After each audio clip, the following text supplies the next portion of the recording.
Assalamualaikum warahmatullahi wabarakatuh. Kembali lagi pada materi kita, mata kuliah An-Nadhuriyat At-Tarjamah tentang pengertian sejarah dan jenis-jenis kamus. Pertama saya ucapkan terima kasih banyak kepada kelas PBA semester 3 yang telah mengikuti mata kuliah ini dengan baik. Oke, saya akan memberikan pemaparan singkat tentang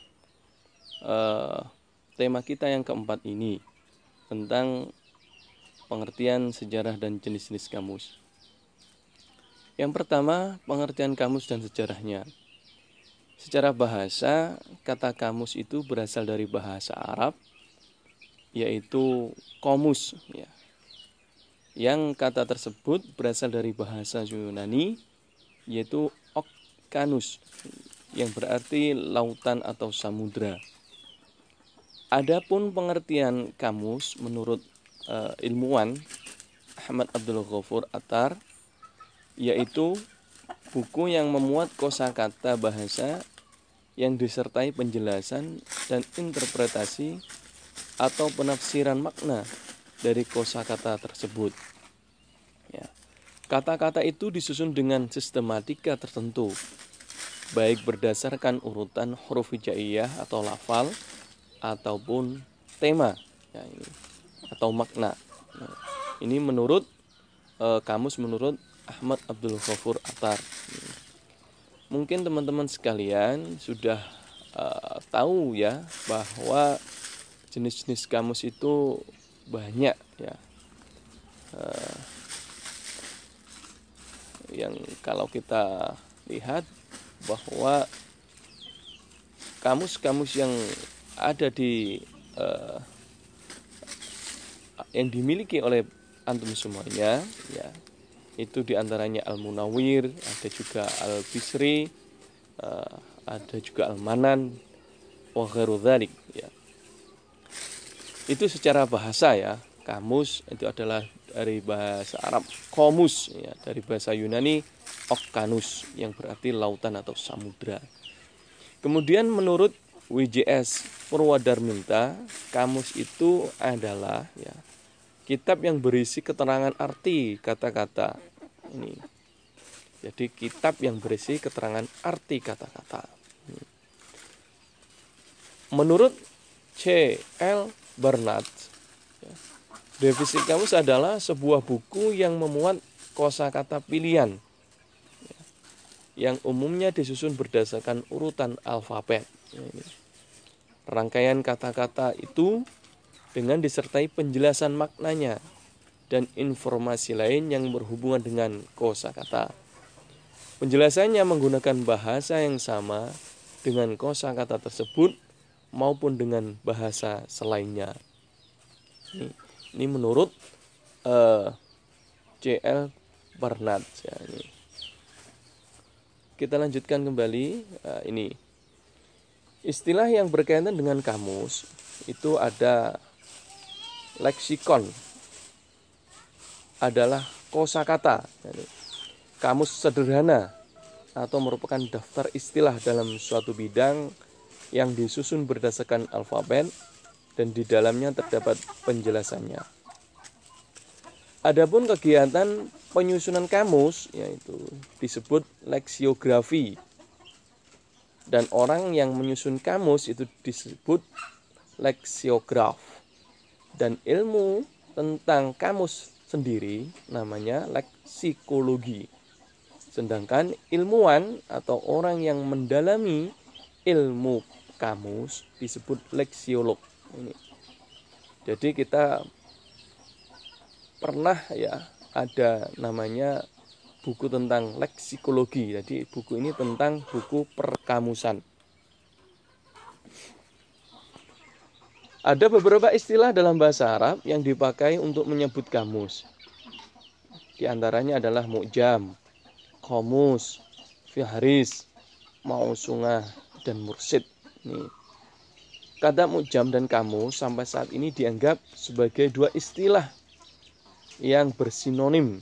Ya, pengertian mu'jam dan kamus adalah buku yang memberikan informasi tentang pelafalan, kosakata, struktur, dan kata-kata entry dengan tujuan untuk menjelaskan yang disajikan dengan susunan tertentu. Kemudian untuk sejarahnya, ya ini kamus itu pertama kali disusun oleh Khalil bin Ahmad ini, dengan karyanya Al-Ain ini, pada abad ke-8.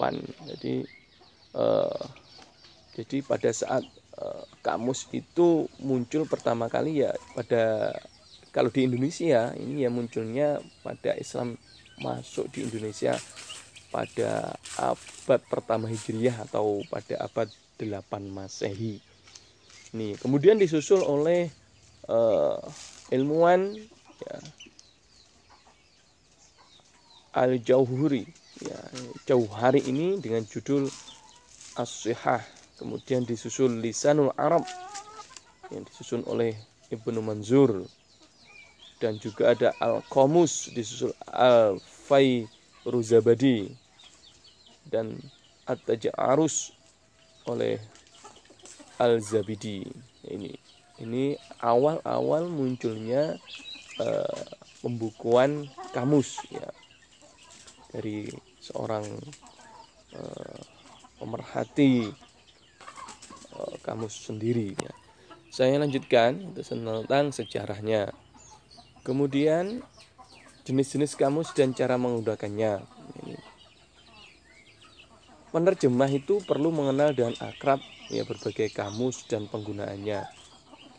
Perhatikan perbedaan kamus Al-Munawwir dan kamus Al-Asyri atau kamus Lisanul Arab dan Munjid. Ada juga kamus yang langsung menunjuk kata bendanya.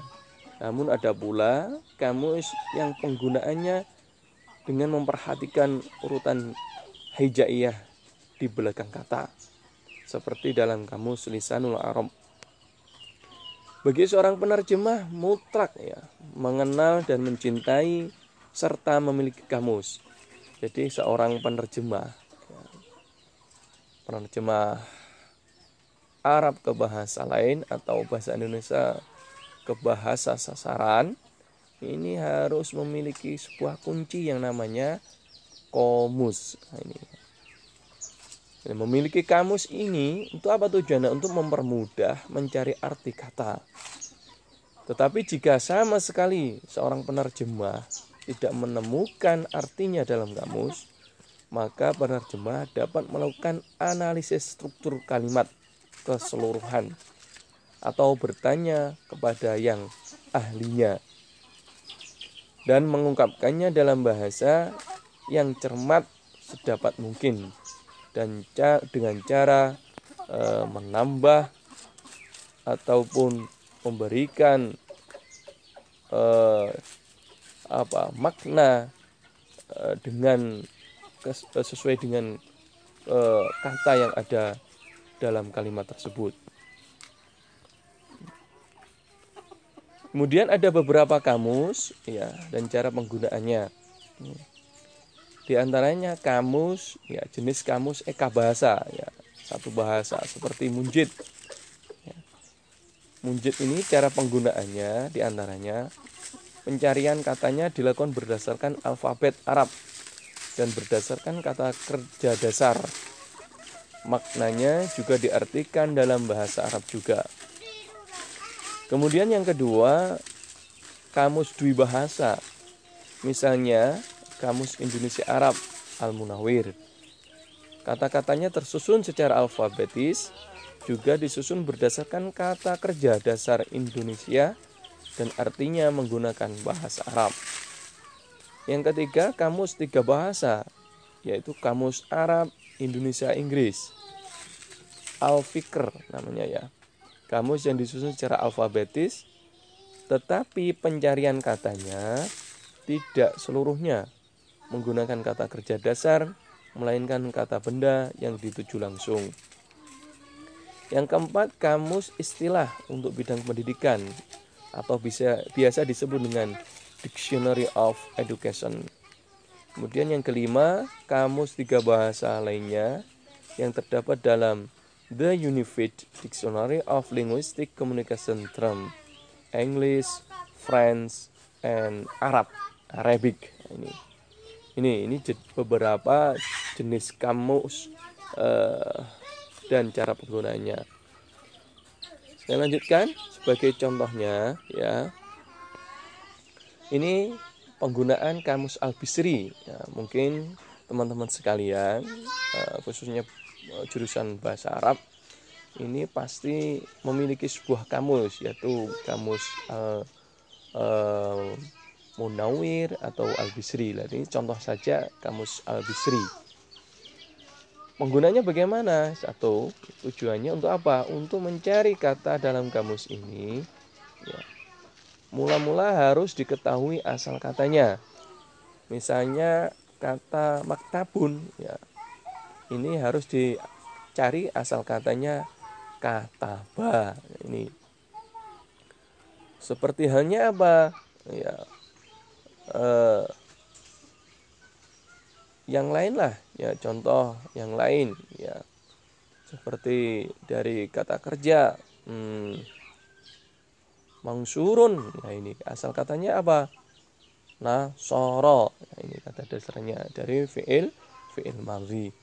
Kamus Al-Bisri ini disusun oleh ya, ditulis oleh Bapak Adib Bisri dan Munawir AF pada tahun 1999 dan diterbitkan pertama kali oleh Pustaka Progresif yang bertempat di kota Surabaya. Ini ya apa nih, tebal kamusnya ini sekitar 403 halaman ya, ini mungkin dari teman-teman sekalian ada yang memiliki kamus Al-Bisri. Kemudian ada juga ini kamus kontekstual Arab Indonesia ya. Ini karya Thayyib Ibnu Zain Al-Ma'in. Jadi kamus ini menetapkan kata benda sebagai pedoman pencarian kata. Jadi tidak perlu mencari kata dasar dari kata yang akan dicari. Urutan katanya tetap disusun secara alfabetis. Ini. Kemudian cara penggunaan kamus kontekstual ini ya, ini karya atau menetapkan kata benda sebagai pedoman dasar ya. Ini jadi tidak usah kita mencari kata dasarnya ya, ini.